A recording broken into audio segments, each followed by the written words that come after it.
마음이 청결한 자는 복이 있나니 라는 제목으로 담임 목사님께서 말씀 전하시겠습니다. 이 시간 우리의 믿음의 고백을 하나님께 드림으로 말씀 앞에 나아가겠습니다. 하나님 나를 사랑하신다. 하나님 내 인생의 크고 비밀한 계획 가지고 계신다. 하나님 오늘도 나와 동행하셔서 그 계획 이루어 주신다. 네, 아멘. 그렇게 될 줄로 믿습니다. 아멘. 제가 청년부를 지도할 때 한 청년이 저에게 어느 날 핸드폰에 저장된 음악을 틀어준 적이 있습니다. 그리고 이렇게 물었습니다. 목사님, 이 음악이 들리세요? 좀 질문이 그렇죠. 음악이면 당연히 들리겠죠. 근데 제가 아무리 들어도 안 들리는 겁니다. 그래서 제가 물어봤어요. 소리가 안 들리니까 재생을 해보라고. 아이가 그랬습니다. 이미 재생이 됐다고. 볼륨이 너무 낮으니까 볼륨을 좀 올리라고. 이미 최대치로 올렸답니다. 틀어져 있고 볼륨도 높은데 제가 못 듣습니다. 그래서 아이에게 이 무슨 일이냐 이렇게 물었습니다. 그때 제가 처음 알았습니다. 사람마다 듣는 주파수가 달라서 어떤 소리는 안 들린다는 것을요. 그리고 그 아이가 제게 들려준 음악은 10대 아이들만 들린답니다. 이것도 참 놀라운 일이에요. 그래서 제가 또 욕심이 났어요. 왜냐하면 제가 10대 음식 좋아하거든요. 10대 애들이 먹는 거 저도 잘 먹는데 10대 애들이 듣는 소리 저도 한번 들어야 되지 않겠습니다. 그래서 다시 한번 시도를 했습니다. 다시 한번 틀어보라고. 아무리 집중해도 안 들렸습니다. 그리고 포기해버렸습니다. 그리고 이 설교 준비하면서 제가 인터넷으로 한번 알아봤어요. 정말 그런 게 있는지. 여러분들 보니까 정말 그런 게 있었습니다. 한때 우리 청소년 사이에 유행했던 벨소리 중에 팀벨이라고, 영어로는 팀버즈라고 되어 있는데요. 그런 소리가 있답니다. 그래서 그게 고주파인데요. 10대 아이들 귀에만 들린답니다. 그러니까 10대 이상이 넘어가면 이 소리를 못 듣는 그런 소리랍니다. 제가 성경 읽다 보니까 제가 경험하였던 그런 일들과 비슷한 이야기가 성경에 있지 싶습니다. 시편에 보면 다윗이 그의 인생에 있었던 고백을 이렇게 기록해 놓았습니다. 시편 8편 1절에 여호와 우리 주여 주의 이름이 온 땅에 어찌 그리 아름다운 주여 주의 영광이 하늘을 덮었나이다. 다윗은 온 땅에 하나님의 영광이 가득함을 보고 그 영광이 아름답다고 고백합니다. 그리고 하나님께서 그 영광을 하늘 위에다가 가득 펼쳐 놓으셨다 그렇게 말을 합니다. 아마도 다윗은 밤하늘을 바라보면서 시편 8편을 지었지 싶습니다. 그리고 사람들이 그냥 무심코 지나가는 그 하늘에 떠있는 달을 보면서 별을 보면서 하나님의 창조의 손길을 느꼈습니다. 그리고 그렇게 아름답게 세상을 창조하신 하나님을 찬양할 수밖에 없었습니다. 그렇다면 여러분 우리 이야기를 한번 해보죠. 하나님께서 다윗에게만 하늘을 허락하신 건 아닐 겁니다. 우리가 바라보고 있는 하늘이나 다윗이 바라보고 있는 하늘은 같은 하늘일 것입니다. 그렇다면 여러분 다윗은 그 하늘에서 온 땅에서 하나님의 영광을 보고 찬양하고 있는데 우리는 과연 그 하나님의 영광을 봅니까? 다윗이 보고 있는 그 영광이 우리 눈에 보입니까? 다윗이 듣고 있는 그 하나님을 향한 온 땅의 찬송이 우리 귀에도 들립니까?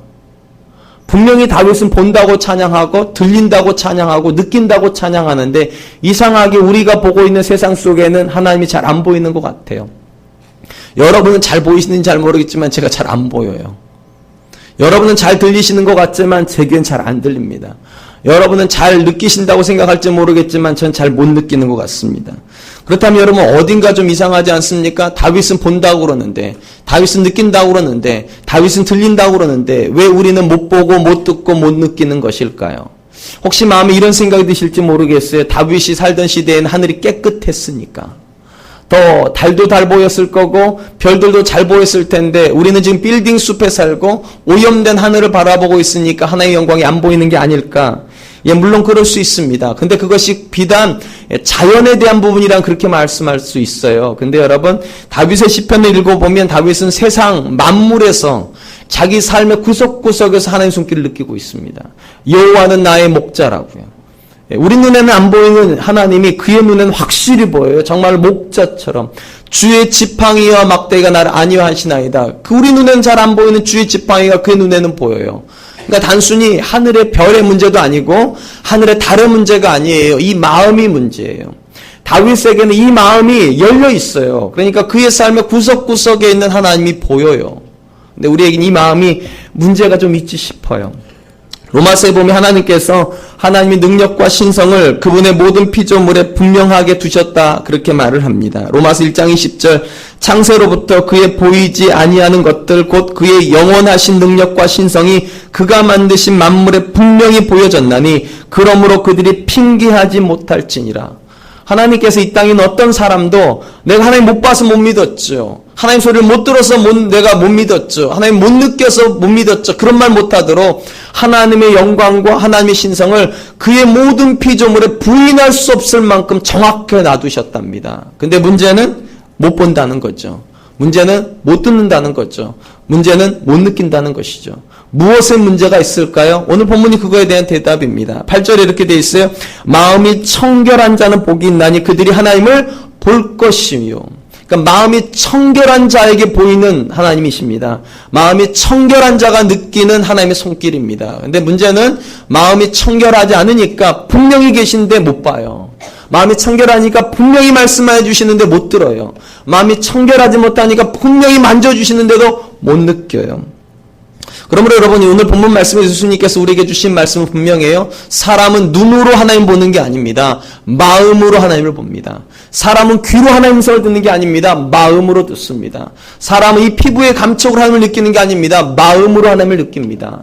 히브리인들에게 있어서 이 마음이라는 단어는요, 카르티아라는 헬라어인데요, 감정과 사고의 중심지입니다. 이 마음이 감정과 사고의 중심지예요. 그러니까 우리는 머리로 그걸 느낀다고 생각하잖아요. 하나님의 말씀을 머리로 배운다고 생각하고 하나님의 말씀을 머리로 이해한다고 생각해요. 근데 히브리인들은 좀 달라요. 이 가슴으로 느끼는 거예요. 이 가슴으로요.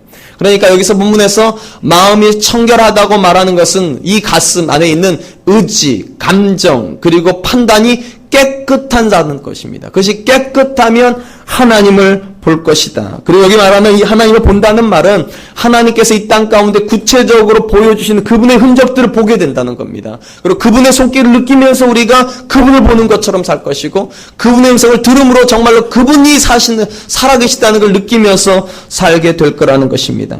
그렇다면 여러분, 마음이 청결하다고 할 때 청결의 의미는 무엇일까요?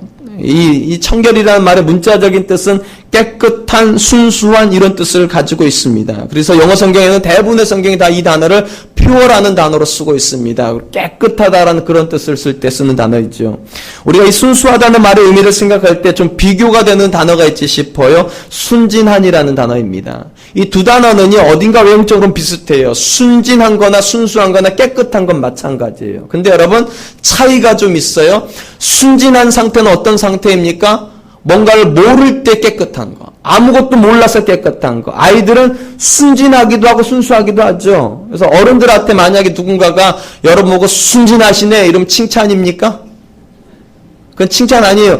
깨끗하긴 하지만 뭘 모르기 때문에 그렇게 한다 할 때 순진하다고 그럽니다. 순수함은 칭찬입니까? 예, 그건 칭찬입니다.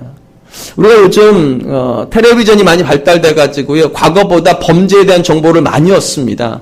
여러분 텔레비전 보다 보면 가끔 섬찟섬찟 놀랄 때가 있어요. 그 범죄가 너무 지능적일 때, 너무 차원이 높아가지고 어떻게 저런 생각을 했을까 싶을 때, 그런 범죄자를 보면 마음에 감탄이 나와요. 저 머리를 왜 저기다 썼을까 싶을 정도에. 여러분 가끔 그런 생각하지 않습니까? 요즘 뭐 CSI라든지 이런 범죄물이 많이 방영되다 보니까 범죄에 대한 기술을 우리가 보게 돼요. 그때마다 정말 놀래요. 정말 탁월해요. 정말 탁월해요. 그리고 이런 생각이 들어요. 내가 만약에 저 사람처럼 할 수 있는 능력이 있었다면, 내가 저 사람처럼 할 수 있는 정보가 있었다면 나는 저 사람처럼 안 할 수 있을까? 여러분 그럴 수 있겠습니까? 누군가도 모르는 사이에 쥐도새도 모르게 돈을 조금씩 빼낼 수 있다면, 아무도 모르고 나밖에 모른다면 그래도 안 할 수 있겠습니까? 대부분 그 유혹 앞에 자유롭지 못합니다. 자유롭지 몰라요.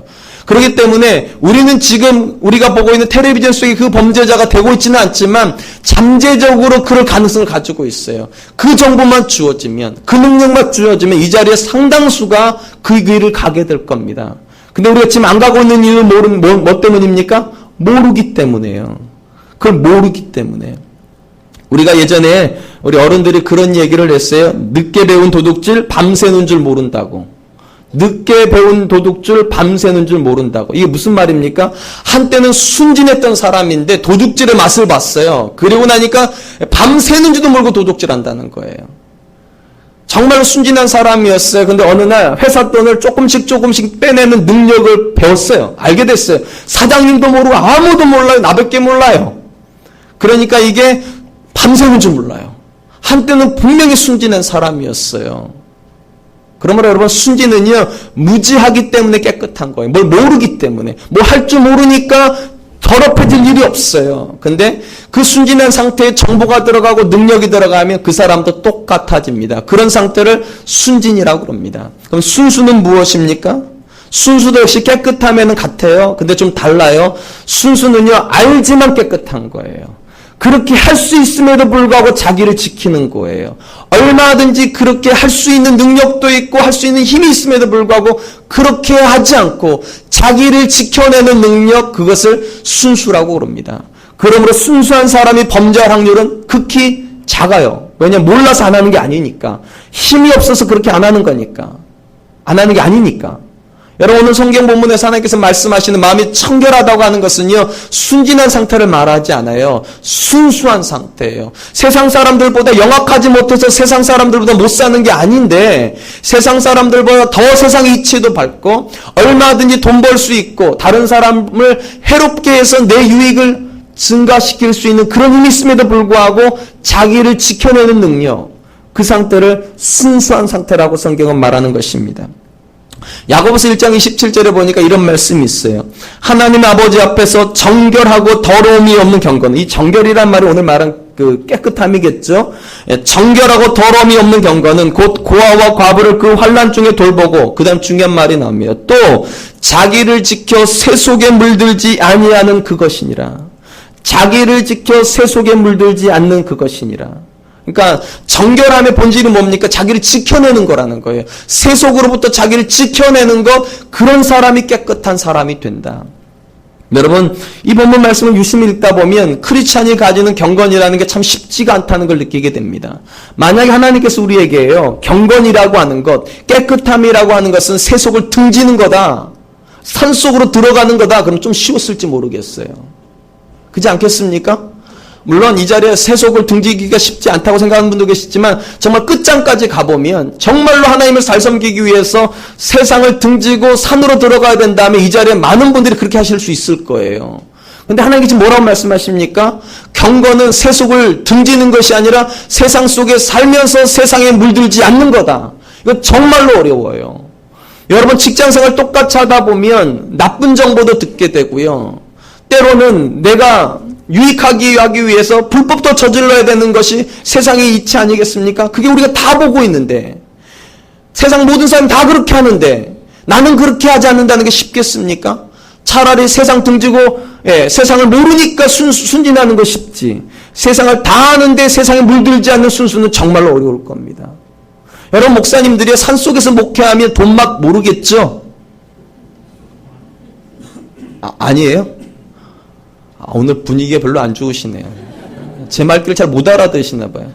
목사님들이 산속에서 정말로 기도원 지어놓고 거기서 성도들을 불러올려가지고 목사님은 절대로 세상에 안 내려가고 거기에서만 사신다면 돈맛 느낄 일 별로 없을 거예요.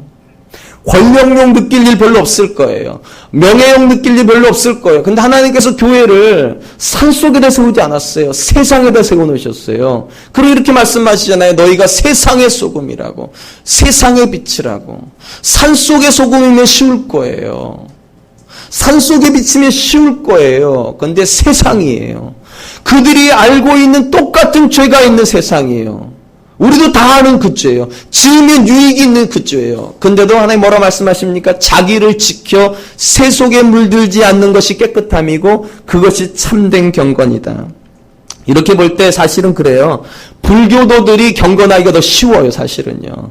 에라 모르겠다고 머리 밀고 들어가면 되잖아요. 근데 우리는 머리 밀어도 여기 살아야 돼, 밀어도요. 경건하기가 정말로 어려워요. 그러니까 여러분, 성경이 말하는 깨끗함, 경건 절대로 쉬운 논리 아닙니다. 절대로 쉽지가 않아요. 그럼에도 불구하고 하나님 뭐라 말씀하십니까? 그래도 깨끗한 자가 복이 있다. 왜냐하면 그들 눈에만 뭐가 보일 테니까? 하나님이 보일 테니까. 저는 우리 사랑과 은혜 교회가 정말 깨끗한 사람들의 모임이었으면 좋겠습니다. 예, 이 마음이 정말로 깨끗해서 우리 삶에서 하나님의 손길을 보고 하나님의 음성을 듣고 그분의 존재를 느끼면서 사시는 분들 되었으면 좋겠습니다. 그렇다면 여러분, 언제 사람들이 순수함을 잃을까요? 언제 하나님이 우리 눈에서 안 보이기 시작할까요? 언제 하나님 소리가 안 들리기 시작할까요? 야고보서의 말을 뒤집어 보면 답이 나옵니다. 새 속에 물들면, 새 속에 물드는 순간부터 하나님 안 들립니다. 하나님 안 보입니다. 하나님 못 느낍니다. 그렇다면 여러분, 무엇이 새 속에 물드는 것일까요? 오늘 질문이 좀 많아요. 근데 어렵지 않으니까 따라와 보세요. 무엇이 새 속에 물드는 것일까요? 돈을 많이 벌면 물드는 것일까요? 성공하면 물드는 것일까요? 높이 올라가면 물드는 것일까요? 그렇지 않아요. 여러분, 구약 성경의 대부분의 믿음의 사람들은 부자였던 거 아십니까? 그것도 어마어마한 부자요. 아브라함이 종을 몇 명이나 데리고 있었습니까? 318명이요. 안 놀라실 줄 알았어요. 집에 다 한 400명쯤의 종은 다 있으시죠? 그러니까 안 놀라시잖아요. 어저께 식당에 갔다가 그런 얘기 들었어요. 미국의 한 식당에는 종업원 200명이라고. 제가 깜짝 놀랐어요. 대기업이죠, 대기업. 근데 안 놀라시잖아요. 그러니까 뭐 성경에 감동이 있겠어요? 아무리 얘기해도 뭐 그런가 보다 하지. 여러분, 성경에 있는 믿음의 사람들이 부자였어요. 그런데도 하나님이 그들을 향해서 경건하다고 말씀하셨어요. 욥은요, 동방의 가장 부자였어요. 그럼에도 불구하고 깨끗했어요. 다윗은요, 가장 많은 권력을 가졌어요. 그래도 하나님이 내 마음에 합한 사람이라고 그랬어요. 그러니까 여러분, 새 속에 물드는 것하고 돈 버는 건 다른 거예요. 돈 많은 부자임에도 불구하고 깨끗한 사람이 있어요. 제가 만난 부자들 중에 그런 분들 참 많아요. 그러니까 저는 우리 사랑과 은혜교회가 가난을 목표로 안 삼았으면 좋겠어요. 부자 되세요. 깨끗한 부자요. 이 마음이 깨끗한 부자 될 수 있다니까요. 아브라함이 그랬고요. 다윗이 그랬으니까 우리도 할 수 있어요. 성공해도요, 타락하지 않을 수 있어요. 타락이 무서워서 성공 안 하려고 하지 마세요. 명예가 높아진다고 해서 사람이 나빠지는 거 아니에요. 명예를 욕심 삼으니까 나빠지는 거죠. 그러니까 수치상으로 뭔가가 증가한다고 세속적인 거 아니에요. 부유해져도 세속적이지 않을 수 있어요. 성공해도 세속적이지 않을 수 있어요.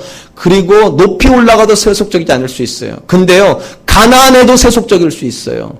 실패해도 세속적일 수 있어요. 명예가 하나도 없는데도 세속적일 수 있어요. 언제 세속적이 됩니까? 욕심이 그 마음에 들어가면요. 흔히 어른들이 그런 얘기하죠. 누군가가 타락하면 뭐라고 말합니까? 욕심에 눈 멀었다고 그래요. 욕심에 눈 멀었다고. 참 이거 성경적이에요. 정말 성경적이에요. 성경에 이런 말씀이 있거든. 야고보서 1장 15절. 욕심이 잉태한 즉 죄를 낳고 죄가 장성한 즉 사망을 낳느니라. 욕심이 우리 마음에 들어오는 순간 이 욕심 우리 마음을 닫아버린다는 거예요. 아무것도 못 보게. 아무것도 못 보게. 그러면 그 사람 어떻게 된다고요? 죄 짓게 된다는 거예요. 죄 지으면 하나님부터 멀어지기 때문에 당연히 그 사람 죽게 되어 있어요. 여러분, 아담과 하와가 언제 하나님과 동행이 끝나버렸습니까? 선악과 따먹으면서부터 끝났다고들 많이 생각하시죠? 사실 아니에요. 그 마음에 욕심이 들어가면서 끝나버렸어요. 왜냐하면 욕심이 딱 들어가자 마음이 문이 딱 닫혀버렸어요. 그러면서 누가 안 보입니까? 하나님 안 보여요. 그럼 뭐만 보입니까? 선악과만 보여요. 왜 선악과만 보입니까? 그 선악과가 내 욕심을 채워줄 대상이니까요. 그러므로 여러분, 욕심이 들어와 있다는 거에 가장 증거가 무엇입니까? 뭐가 보이냐를 보면 돼요. 뭐가 보이냐. 돈이 보이면 여러분 욕심 들어온 거예요. 명예가 보이면 욕심 들어온 거예요. 성공이 보이면 욕심 들어온 거예요. 그런데 하나님이 보이면 그건 괜찮아요. 성공해도 괜찮아요. 권력 가져도 괜찮아요. 하나님 보인다면요. 하나님 보인다면 명예 가져도 괜찮아요. 근데 하나님 안 보인다? 가난해도 위험해요. 하나님 안 보인다? 실패해도 위험해요. 하나님 안 보인다? 권력 하나도 없어도 그 사람 위험한 사람이에요. 왜냐하면 깨끗하지 않으니까. 그러므로 여러분, 깨끗하면서 가장 중요한 것은 욕심이에요. 욕심이 들어오면 그 사람 절대 깨끗해질 수가 없어요. 그러므로 여러분, 누가 마음이 청결한 사람입니까? 성경적으로 말하면 욕심에 이끌리지 않는 사람입니다. 무엇을 바라보되 욕심의 시선으로 바라보지 않는 사람이에요. 그 사람이 깨끗한 사람입니다. 그리고 이 사람에게 누리는 복은요, 로마서 12장 2절에 말하는 하나님의 선하시고 기뻐하시고 온전한 뜻이 보이기 시작해요. 하나님의 길이 보이기 시작해요. 내가 가야 될 하나님의 길이 그 사람에게는 보여요. 왜냐하면 욕심이 가리지 않고 있으니까. 그러므로 여러분, 우리가 물어야 될 질문은 이것일 것입니다. 어떻게 하면 새 속에 물들지 않는 깨끗한 영성을 가질 것인가? 이걸 조금 더 구체적으로 말하면 어떻게 하면 우리의 마음이 욕심에 이끌리지 않을 수 있을 것인가? 성경적으로 볼 때 한 사람의 마음이 깨끗해지는 첫 출발은 예수님이 그 마음에 들어가는 지적입니다. 예수님이 그 마음에 들어가야지만 깨끗해져요. 그도 그럴 것이 예수님께서 한 사람이 예수님 믿으려고 그럴 때 가장 먼저 요구하시는 것이 무엇입니까? 회개할 것입니다. 회개하라 천국이 가까웠느니라. 이것이 예수님이 공생을 시작했던 첫 마디예요. 이렇게 말씀하지 않았어요. 나를 믿으라 말하지 않으셨어요. 나를 믿기 이전에 먼저 할 게 있다고 그랬어요. 회개하라. 쉽게 말하면 우리 마음을 청소하라는 거겠죠. 청소하라. 그리고 내가 네 마음에 들어간다는 거 아니겠습니까? 예수님을 믿으면 우리가 놀라운 경험을 하게 됩니다. 사도 바울이 고백했던 것. 내 안에 그리스도가 사시는 것이라. 내 마음에 그분이 들어오는 경험을 하게 돼요. 이 자리에 있는 분들도 다 그 경험 하셨죠? 네, 하셨을 줄로 믿습니다. 그리고 논리적으로, 이론적으로 보면 그분이 들어오시면 당연히 우리 마음 상태가 깨끗해지는 거죠. 이론적으로 그렇잖아요. 죄가 있는 곳에 그분이 못 구하시는 거니까 회개하는 순간 우리 마음이 깨끗해지고 그분이 들어왔어요. 그러면 그렇게 신앙생활을 1년, 2년, 3년 하고 이 자리에 오셨는데 지금도 여전히 깨끗하십니까? 이전보다 더 깨끗하십니까? 그래서 더 하나님이 잘 보입니까? 그래서 더 하나님의 소리가 잘 들립니까? 그래서 하나님이 정말 더 잘 느껴지십니까? 이렇게 말하면 쥐구멍이라도 찾고 싶어요. 그죠? 이론적으로는 분명히 그래야 되는데 내 안에 하나님이 예수님이 사신다면 더 깨끗해지고 더 거룩해지고 더 정결해져야 될 것 같은데 이상하리만큼 신앙의 연수가 거듭되면 거듭될수록 더 어두워지는 것 같단 말이죠. 뭐가 문제일까요? 분명히 예수님이 사신다는데 여기에도 우리가 놓치고 있는 부분이 있어요. 여러분 회개하고 예수님이 내 인생에 들어오면 예수님만 내 안에 사시죠? 아니죠. 성경 그렇게 얘기하지 않죠. 내 안에 내가 또 있죠. 내가 있고 예수님 오시는 거죠. 두 존재가 살기 시작하는 거죠. 한 존재가 사는 게 아니에요. 두 존재가 같이 살죠. 그리고 이 두 존재가 다 각각 힘을 가지고 있죠. 그래서 옛자인 내가 힘을 가지면 난 욕심이 이끌려 살게 됩니다. 그리고 새로 들어오신 예수님께서 힘을 가지시면 난 깨끗해집니다. 결국은 이 두 가지가 우리 안에서 있고 없고 이 힘을 어느 쪽으로 가져가느냐에 따라서 달라져요. 때문에 사도 바울이 갈라디아서에서 내 안에 그리스도가 산다고 말하기 전에 그가 먼저 한 이야기가 있어요. 이렇게 얘기했어요. 잘 들어보세요. 갈라디아서 2장 20절 내가 그리스도와 함께 십자가에 못 박혔나니 그런즉 이제는 내가 산 것이 아니 오직 내 안에 그리스도가 사신 것이라. 전제가 있어요. 내 안에 그리스도만 사시게 하려면 전제가 앞에 있어요. 내가 그리스도와 함께 십자가에 못 박혀야 돼요. 이 안에 존재하는 또 다른 나, 예수님과 함께 지금 내 마음을 양분하고 있는 그 또 다른 내가 반드시 십자가에 못 박혀야지만 내 안에 그리스도가 사시는 거예요. 그렇지 않다면 내 안에 그리스도와 함께 내가 사는 거예요. 그렇다면 여러분, 어느 쪽에 힘을 가질 수 있을까요? 만약에 내가 그리스도와 함께 십자가에 못 박히지 않았다면 어느 쪽에 힘을 가질까요? 아주 단순히 말씀드리면 이런 논리가 될 거예요. 우리 마음속에 도마뱀이 한 마리 살고 있다고 생각해 보세요. 죄송해요. 이렇게 말했어요. 머리가 둘인 도마뱀이에요. 머리가 둘이에요. 한쪽은 예수님이라는 머리가 있고 한쪽에는 나라는 머리를 가지고 있는 도마뱀이에요. 어느 쪽으로 내 마음이 움직일까요? 어느 쪽으로 움직일까요? 힘 센 쪽으로 가죠. 당연히요. 뭐 어려운 거 하나도 없어요. 힘 센 쪽으로 가요. 그럼 어느 쪽 힘이 셀까요? 더 먹는 쪽 힘 세지죠. 뭐 어렵게 생각하세요. 더 먹는 쪽이 힘이 세져요. 그럼 어느 쪽이 더 먹을까요? 더 많이 주는 쪽이 먹죠. 예를 들면 이런 겁니다. 집에서 주구장창 심사의 품격 보고 뭐 해품달 보고 주구장창 하면 예수님이 힘을 얻으시죠? 그런 일은 없죠. 세상이 힘을 얻죠. 내가 자아가 힘을 얻죠. 여러분 예수님이 언제 힘을 얻습니까? 여러분이 여러분 영혼을 향해서 말씀을 먹일 때, 찬양의 고백을 드릴 때, 기도의 고백을 드릴 때 그때 예수님이 힘을 얻죠. 그러면서 죽어가는 게 있죠. 자아가 죽어가죠. 그러니까 결국 둘 중에 하나예요. 우리는 누군가를 죽이고 누군가를 살리고 있어요.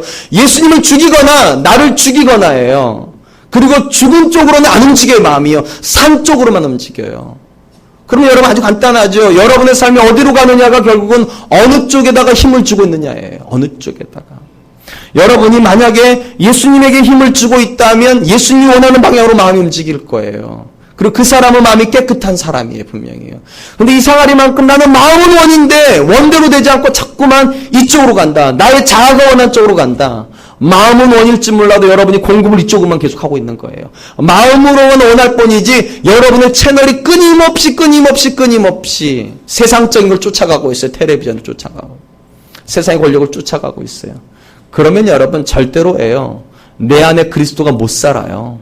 내 안에 내가 살아요. 때문에 사도 바울이 빌립보 교회 성도들을 향해서 이렇게 말씀하시는 겁니다. 빌립보서 2장 5절 8절.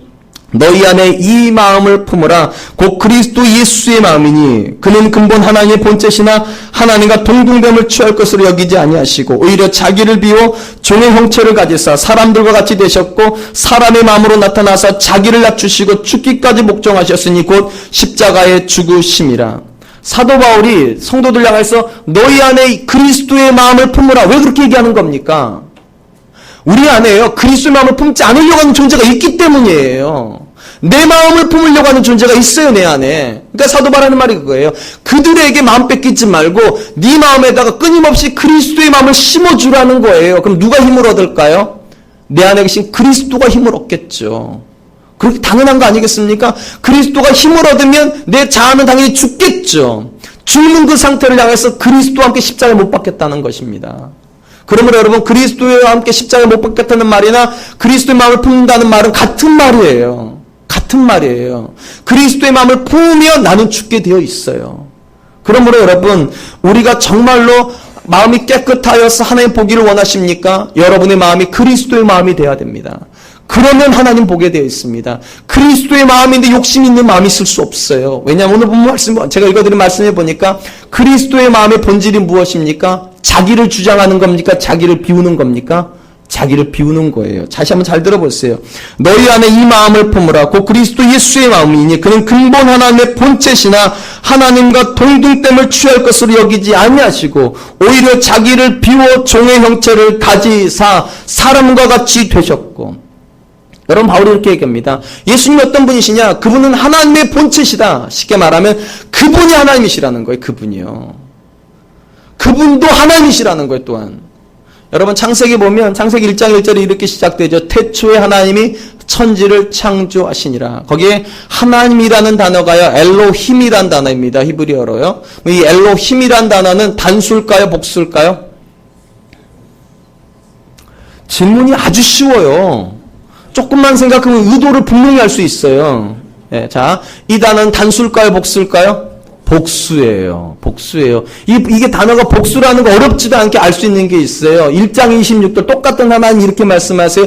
우리가 우리의 형상을 따라 이렇게 말씀해요. 사람을 창조하실 때. 우리라는 말이 복수잖아요. 이게 복수일 수밖에 없는 이유가 창세기 1장 1절에 나온 하나님이 복수예요. 그러니까 창세기에 나와 있는 하나님은 성부 하나님이 나와 계시잖아요. 거기에 성부, 성자, 성령이 하나님이라는 이름으로 나오는 거예요. 그러니까 예수님이 하나님이시라는 의심의 여지가 없어요. 근데 그분이 어떻게 하셨다고요? 하나님이기를 주장하지 않으시고 자기를 비워 종의 형체를 입으사 사람과 같이 되셨다. 왜 비우시는 겁니까? 왜 자기를 다 쏟아내버리시는 겁니까?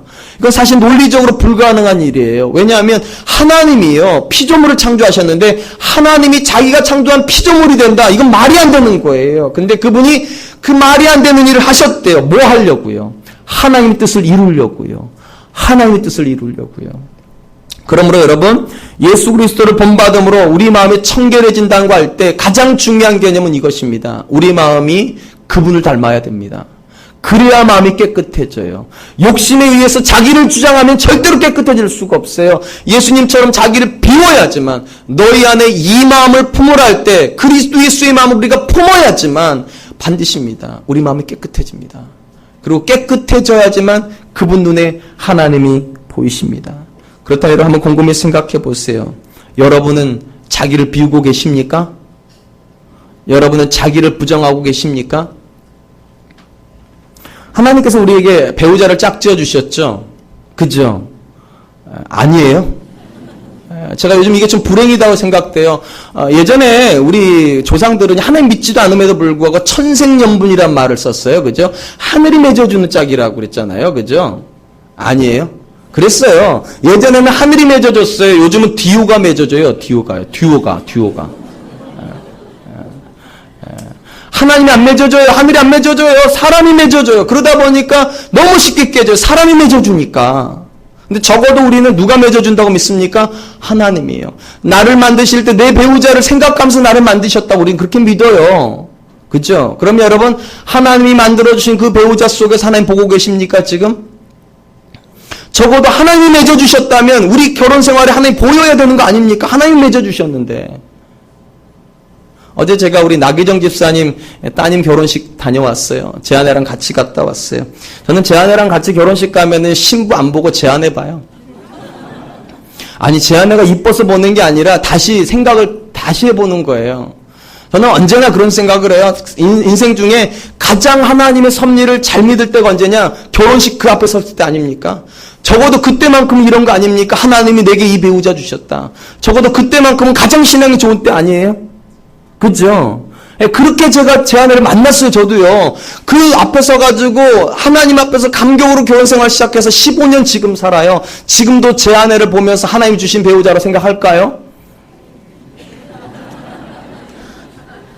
제가 왜 제 아내를 계속 바라보겠어요? 그래야 하는데 잘 안 되니까 그런 거죠. 그래야 하는데 잘 안 되니까. 나도 15년 전에 저 자리에 설 때는 그게 믿어졌는데 정말로 그렇다고 확신하고 결혼 생활을 했는데 왜 시간이 흘러가면서 혹시 이게 아닐지도 몰라 이런 생각을 할까요? 웃으시는 거 보니까 여러분 아니신가 보네요. 다행이네요. 왜 나에게는 자꾸 그런 확신이 안 들고 정말로 이 사람이야말로 정말로 하나님께서 내 인생에 주신 하나님의 사람이 맞다는 이 생각이 아니라 내가 그것도 혹시 잘못 생각한 게 아닐까? 그때 내 옆에 지나갔던 그 사람은 아니었을까? 왜 우리는 그런 생각을 해야 할까요? 이유가 있지 싶어요. 우리가 하나님이 맺어주신 건 맞는데 내 방식대로 결혼생활 하니까 하나님이 안 보여요. 남편들이 어떻게 합니까? 결혼생활하면 아내한테 내가 당신에게 맞출게 이렇게 얘기합니까? 그렇게 얘기 안 하죠. 내 말 들어 그러죠. 내 말 들어. 그 말이 뭡니까? 네가 죽으라는 거죠. 네가 죽으라고. 아내들이 뭐라 그럽니까? 아, 남편이 그렇게 말씀하시니까 제가 죽을 거 이럽니까? 내가 뭐가 잘못돼서, 내가 뭐가 못나서, 내가 왜 죽냐고, 네가 죽으라고. 이렇게 15년, 20년, 30년 살아요. 서로 죽으라고.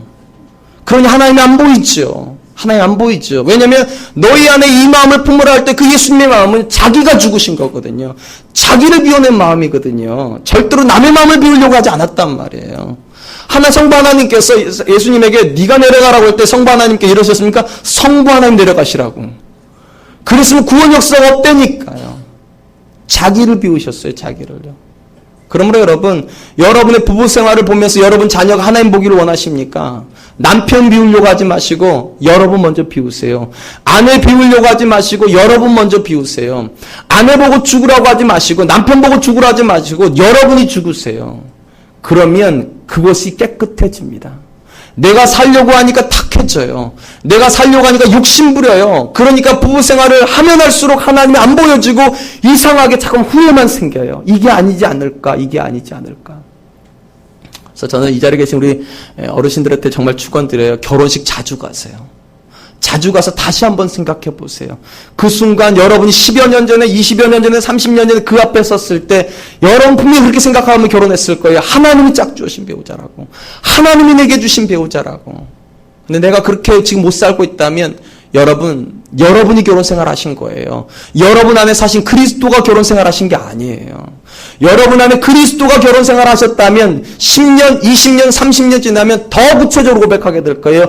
이 사람이었다고 정말로 이 사람이라고. 하나님이 내게 주신 배우자라고. 저는 우리 사랑과 은혜교회 안에 있는 결혼 생활은 그랬으면 좋겠습니다. 시간이 흘러갈수록 하나님을 더 많이 보여줄 수 있는 그런 가정 되었으면 좋겠습니다. 그럼 여러분 부모와 자녀 사이는 어떻습니까? 이 부모와 자녀 사이는요 더 확실하죠. 하나님이 그 자녀 주신 거죠. 그죠? 내가 낳은 거 아니죠? 어느 날 실수해서 낳은 거 아니죠? 다 실수하셨어요?